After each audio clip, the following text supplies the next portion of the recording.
Hi to all. Myself Dr. B. Sirunmani Shavila, Associate Professor, Department of PCE, SRM ISD In today's video, I am going to cover Unit 1 topics from the subject cybersecurity.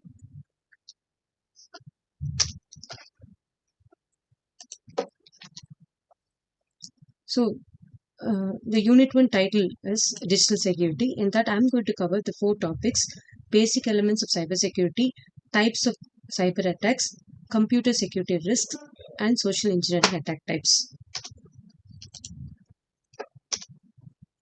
The basic elements of cybersecurity are basically we call it as CIA, which is confidentiality, integrity, and availability, which are the predominant cybersecurity elements of around the world, especially with respect to elements of information security.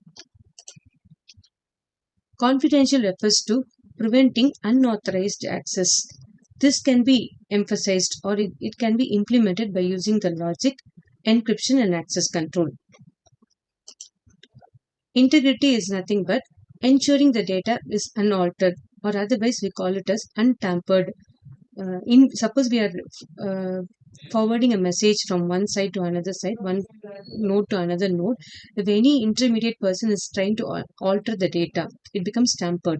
So this can be avoided, or this can be reduced by the techniques called as hashing and checksum.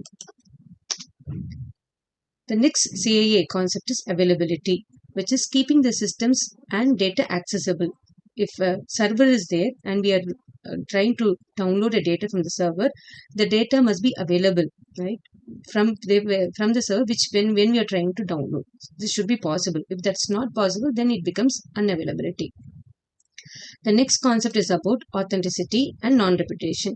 Authenticity and non-reputation are additional components of basic elements of cybersecurity, where authenticity refers to the characteristics of a communication, document, or any other data that ensures the quality of being genuine. Non-repudiation means, suppose I'm just sending a message or I'm receiving a message and then I'm not agreeing with that. That becomes non-repudiation. After sending a message or receiving a message, I cannot deny that I have not received, I have not sent. If so, that becomes non-repudiation. So these are the basic elements of cybersecurity. Next, we'll move on to the types of attack. The basic types of attacks are passive attack and active attacks. Passive attacks is normally, when with the word passive means is not harmful, whereas active is little bit harmful. So passive attacks is where we scan for open ports.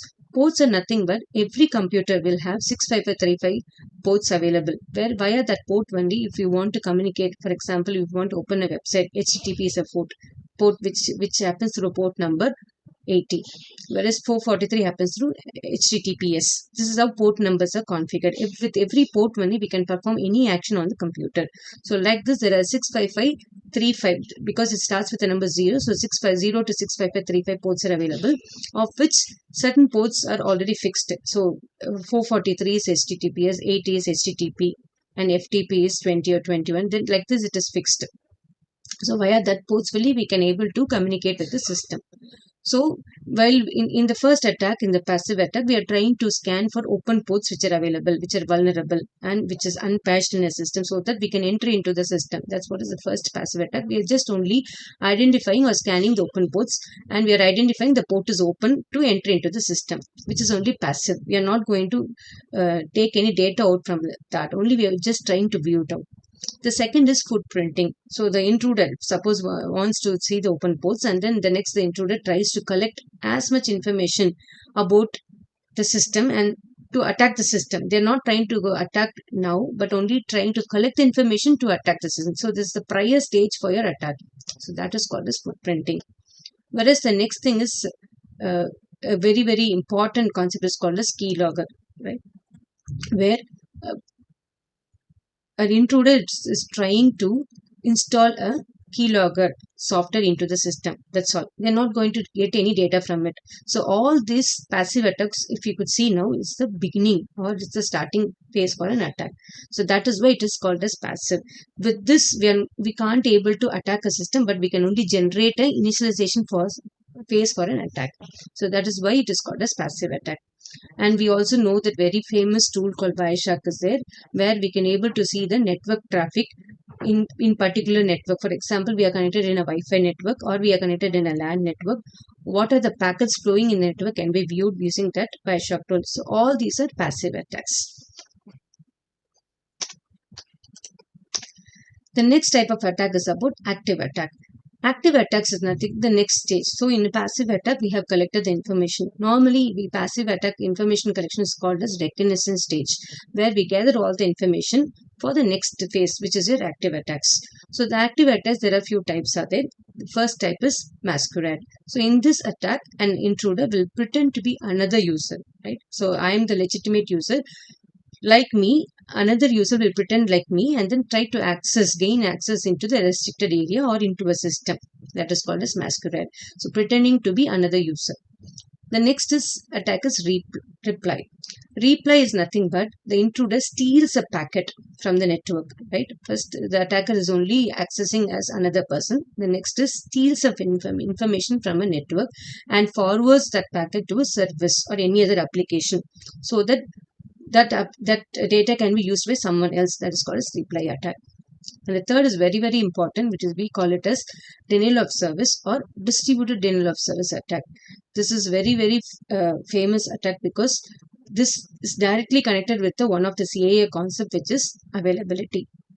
Suppose if a lot of traffic is being routed via this attack to a server, then the server becomes unavailable for any query or for any data downloading.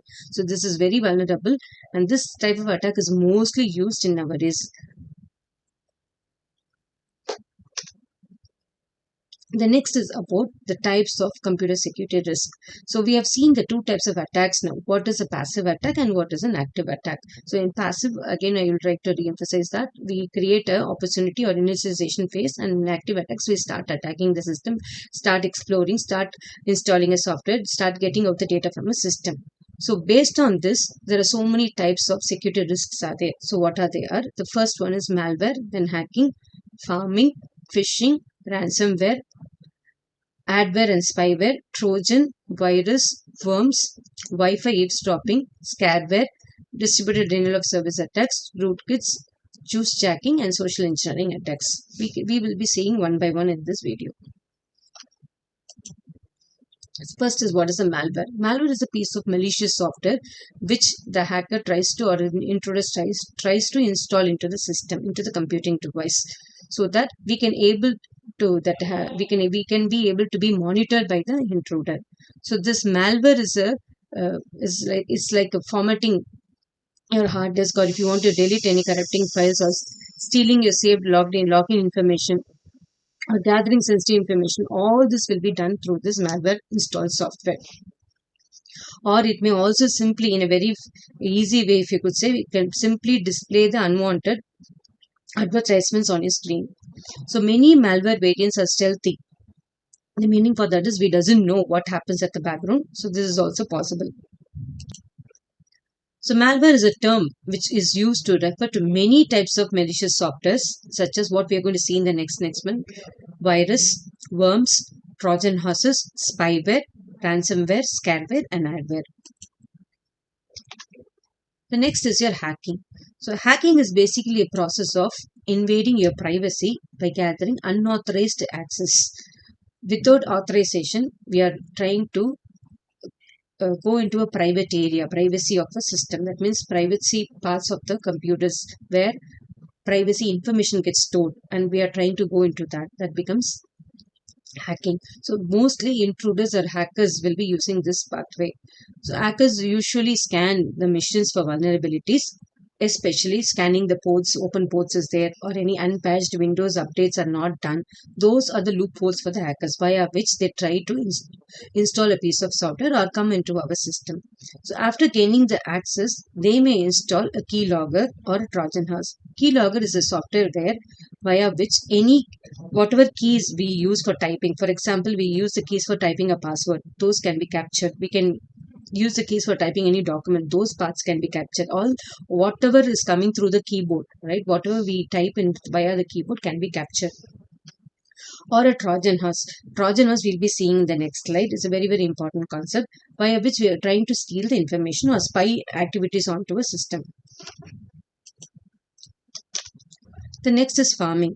So farming is a cyber attack which is used for redirecting the users from a legitimate website to a fraudulent website. So they create a website which looks very similar to a banking website or some other website where we frequently use it out, and move ourselves from that original website to a fraudulent website and try to capture our user IDs and passwords via which they can able to log in later on. So farming can be conducted either by changing the host file on a victim's computer or by poisoning the domain name system.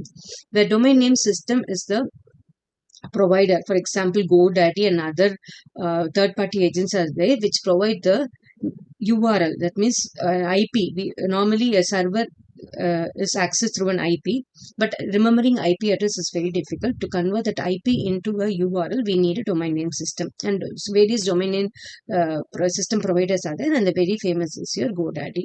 So this can be poisoned, through which farming can come into picture. And these DNS servers are computers responsible for resolving internet names into the real internet protocol IP addresses. The next one, phishing. So phishing messages come in different shapes such as SMS, emails, website. So the difference between farming and phishing, farming where we only target on a website URLs, whereas this comes also with SMS and emails.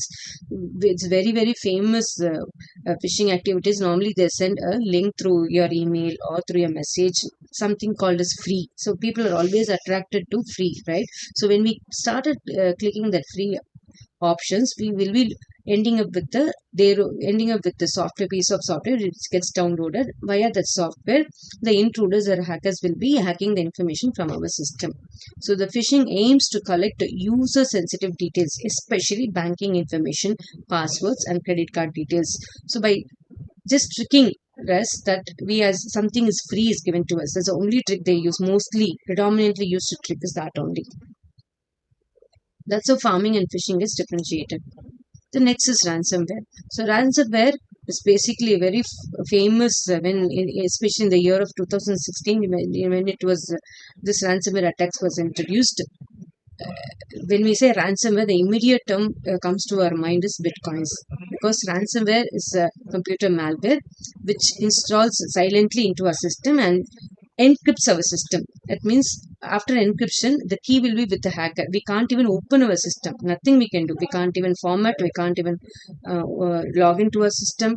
Nothing can be done. Even if we take it to a agency where we try to format the system, then in that case only data is gone. Only option is formatting, full formatting only. We can't retrieve our data from the system unless the key is there. So what the hacker or the intruder does, this key will be with them. So they start asking money from us, stating that you give ransom amount. Ransom comes from the word that only, ransom amount of some bitcoins you have to give, so that only we can give the key. But in most of the cases, even after the payment of a ransom, they're not trying to give the key so that we can decrypt and start working our system. That is not happening at all. So this is a very, very famous threat which was started in the year 2016 onwards.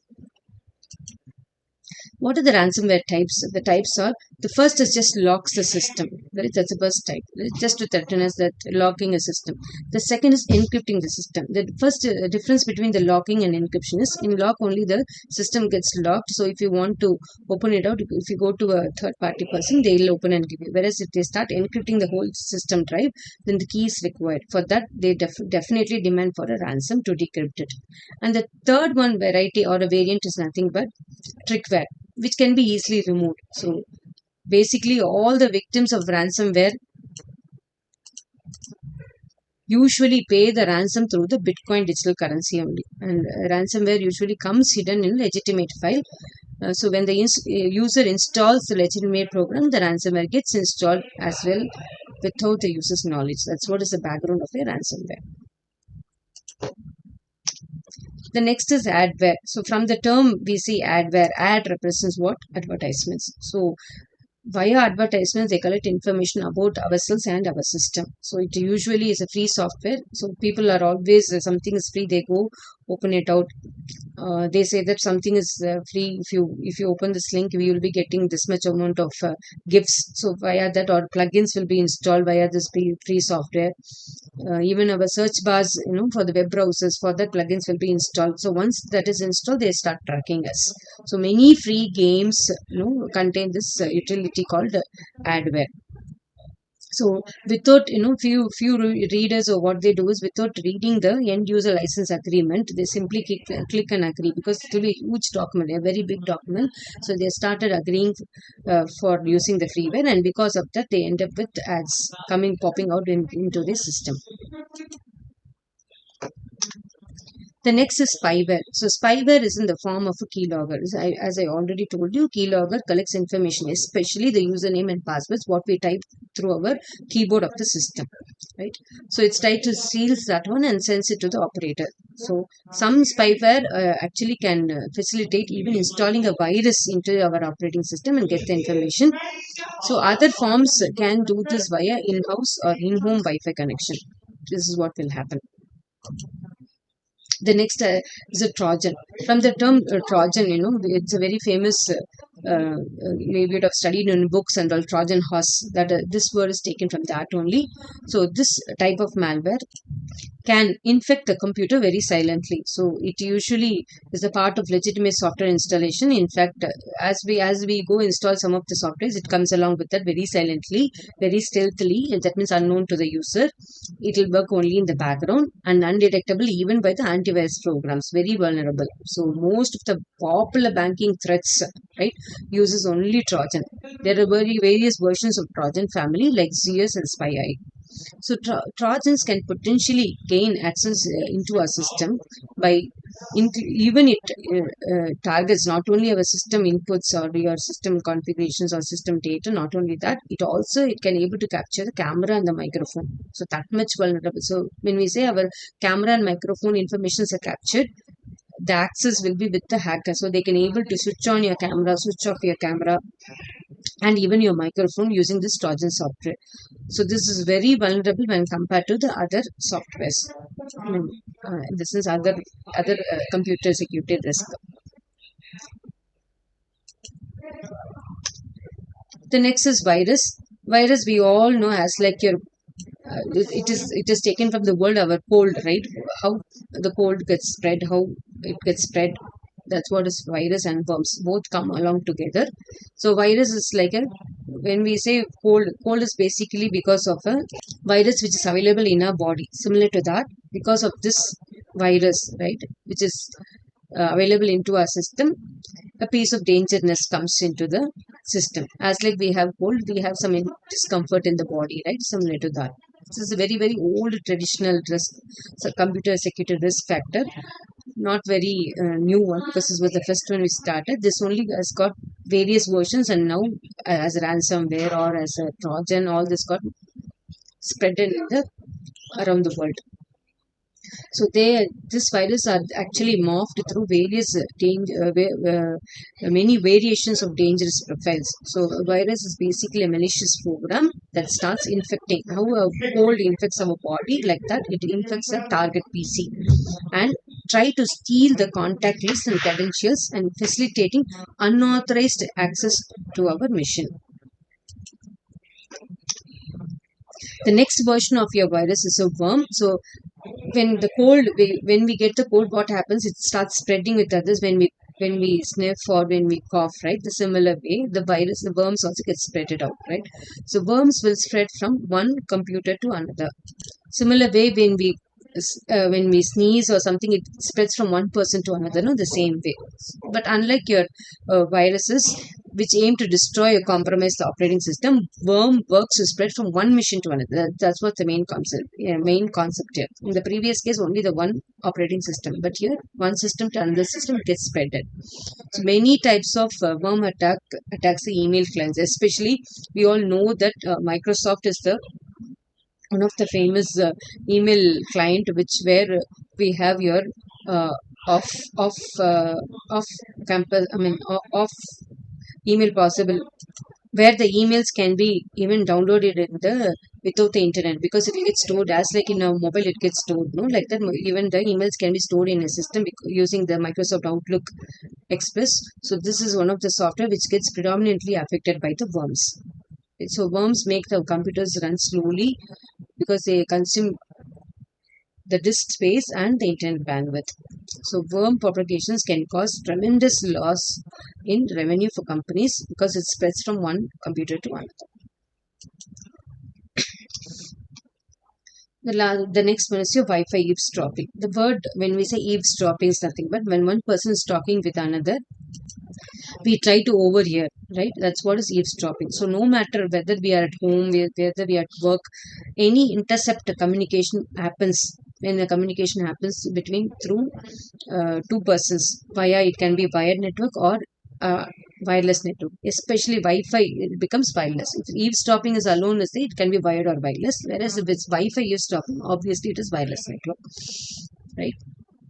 This is what is Wi-Fi eavesdropping. So such attacks can result in intercepting all our online communications, including our usernames and passwords. So most of the cases, if you could see, all this computer at risk target our usernames and passwords because they're always at the back of getting the information about our banking credentials. So what is this scareware? The next one.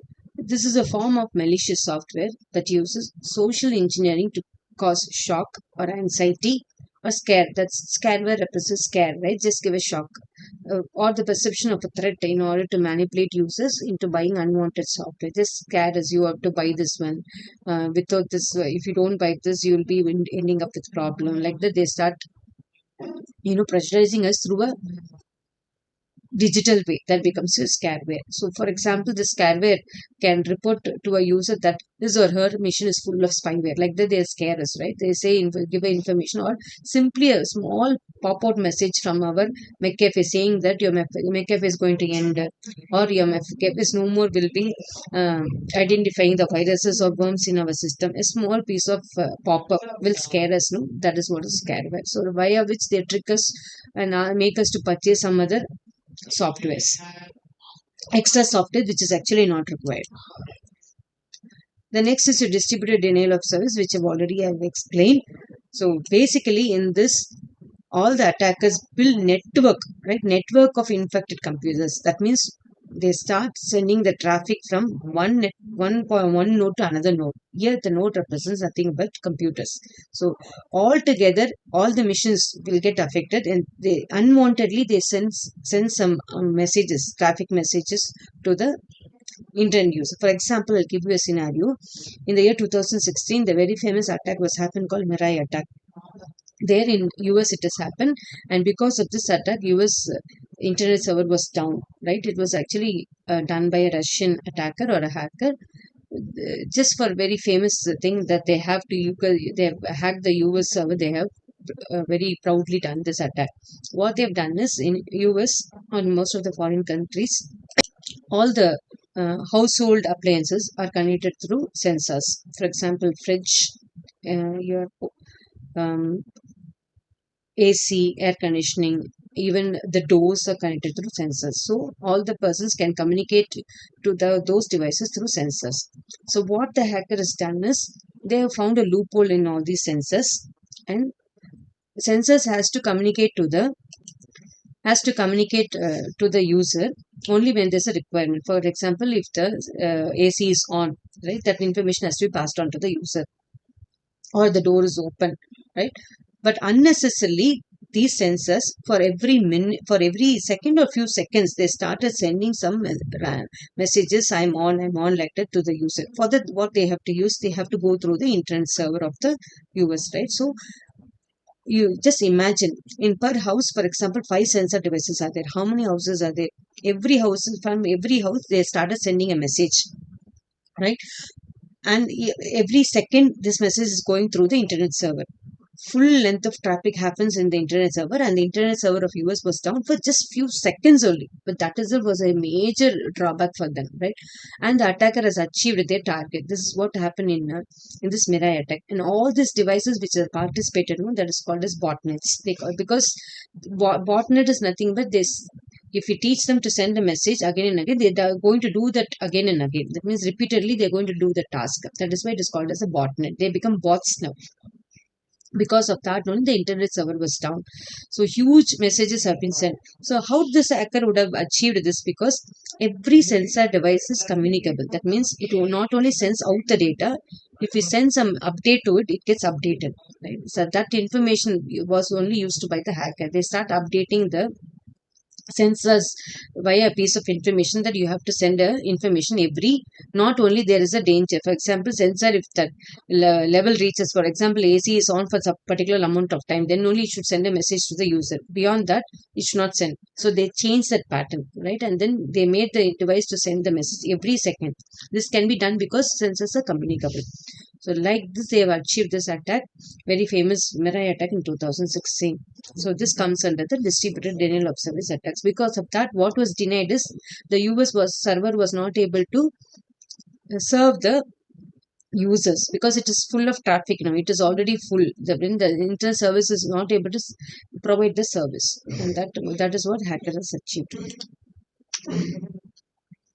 So the same thing continues here. So huge flood of traffic was happened, and they were able to manipulate the TCP flags, especially by using the well-known Christmas tree attack.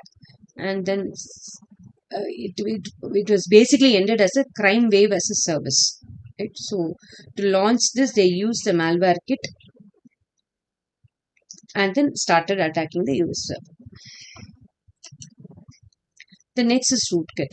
So rootkit is a dangerous type of malware. From the word root, right? When we understand, root is nothing but it connects to the administration. Especially in Linux operating system, we call it as the admin user as root, right? So that is a word taken from this also. So basically, it attacks the root or the Linux operating system or the major file system in terms of Microsoft. That means your Microsoft systems operating system. We have all this root in your C. C is the predominant drive, so this gets affected. Whereas in terms of Linux operating system, the root folder gets affected, right? And we have to use an antivirus or anti-rootkit program so that we can able to detect whether root is affected or not. But as far as rootkit is concerned, removal of may require hardware replacement or only specialized intervention only, because when root is got affected, if C folder is got affected, how we can come out of it? It's very difficult, right? That is why we have to go for replacing the hardware. Juice jacking, the next very interesting one. Many of us would have not even gone through such word. Juice jacking is a very simple attack, right? Wherever we go, for example, we go for hotels or we go for uh, traveling through airports, right? We normally what we do is start charging, right, through USB charging our smartphones or tablets or laptop.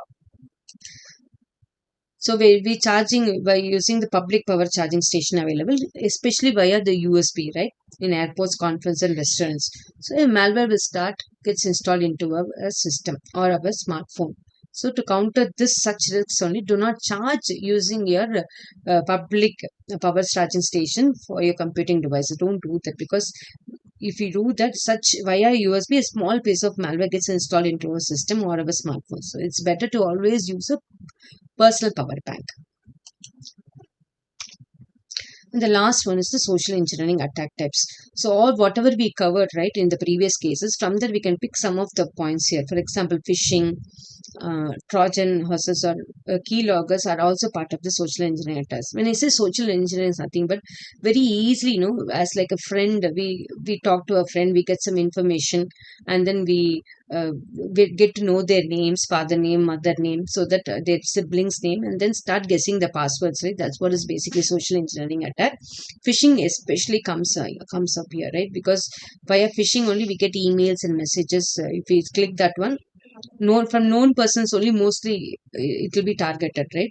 So they will forward, for example, in the mobile phone, something is free, right? I've already used, you also try, like that forward. So known person, it comes, you also start opening the message and start using it, a small piece of malware gets installed. That's why phishing comes under social engineering attack.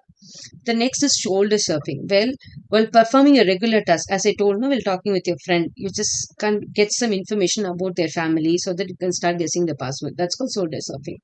And third one is your dumpster diving. So sometimes we throw materials in trash, right? In terms of papers, previously it was vulnerable because they may get some information, but now when we put our waste as computer hard disk or anything else, like without properly dismantling it or properly erasing the data, this will end up in dumpster diving. The next is role playing, where an attacker will impersonate a technical supporting staff of a company and then start explaining their product and then start convincing you to buy that product, right? Like that. But actually, that person would have not been from the technical support company itself, right? He won't be a technical person at all. Still, they declare themselves like them and then start speaking and then make you to purchase you an item, right? Especially in a digital way, that becomes role playing. And key logging and Trojan horses I've already explained, that also comes in social engineering. And remember, Trojan horses will also target the camera and microphones, via which also they can able to get information. They can switch on our camera and then microphones. And last is here OSINT, right? Open source intelligence, where attackers investigate publicly published information. All the tools are available. See, because social engineering is not a pirated tool, pirated, or it's not a paid tool and all. We have Maltigo social engineering toolkit, for example. These are the two websites I've put up here where these tools are available freely, right? It's all free, so no one is giving a cost also for that. So people try to use this platform, download such open source intelligence tools and start working on social engineering attack types, right? That is why we should be always careful. So social engineering attacks are always preferred method to gain access to sensitive information, right, in a very easy way. With some technical attacks, we mostly call this as a brute force or a man in the middle attack. Brute forcing is nothing but just guessing the passwords. When we have some, via shoulder surfing, we have some piece of information. Via dumpster diving, we have a piece of information. In that case, we start using that information and then do a brute force, guessing passwords, guessing usernames. All this is possible, right? That is what is your social engineering attacks. So on the whole, I would try to emphasize that something is free in this world. If somebody says, right, don't get misguided by them, because nothing is free in this world. Something is free or something is with a lesser price is coming at the back. Someone is trying to track you, or someone is trying to cheat you. That is what is going to happen. So always be aware that we are living in a digital world, right? We are going through, always we are using either smartphones or the systems for our daily purpose, daily routine works we are using. Don't be a victim. Don't get behind a hacker, or don't become a victim for any of the attacks. Always be aware that such attacks are possible. Don't use the system unnecessarily, and also don't go into any doing any wrong things, or don't do any illegal things which will only make you to be diving into these attacks. Okay, thank you.